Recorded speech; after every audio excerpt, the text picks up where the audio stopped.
जनतेला काय अडीअडचण आहे, जनतेला काय हवं, सरकारकून, शासनाकून, समाजाकून, हे सर्व पेपरद्वारेच होते. आणि त्यावेळी आपला देश गुलाम असल्यामुळं जनतेला क्रांतीसाठी जागृत करण्यासाठी माध्यम हे अत्यंत साधन आहे. बंदुकीपेक्षा पेन भारी म्हणतात तसंच आहे. हे शस्त्रापेक्षा बी वाचन हे अवघड आहे. कागदामध्ये पेनमध्ये एवढी ताकद आहे की ते जग हलवू शकते.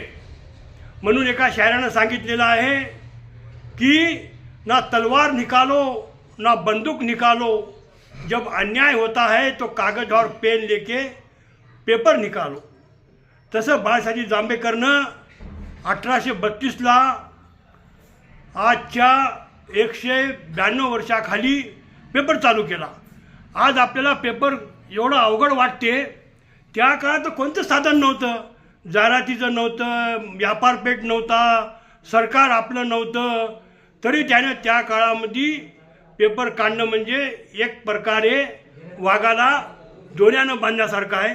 आणि ते काम ज्या शासनाने केलं आणि आज त्याच्याच मुळं भारतामध्ये एवढे पेपर झाले ते त्याच्या परिस्थितीचा बघूनच झाले.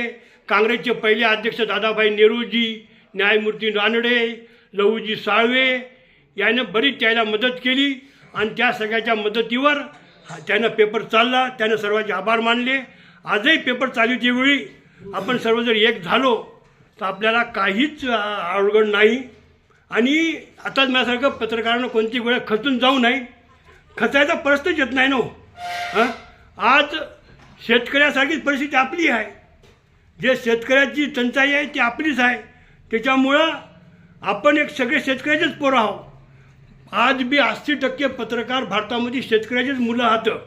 आणि शेतीची टंचाई आणि याची टंचाई, दोन्ही टंचाईला ते मुकाबला करायले म्हणजे फार मोठं त्याचं तारावरची कसरत आहे. आणि अशीच कसरत जर आपण करत गेलो तर आपल्याला कोणतीही गोष्ट अवघड जाणार नाही. एवढे बोलून माझे 2 शब्द संपले.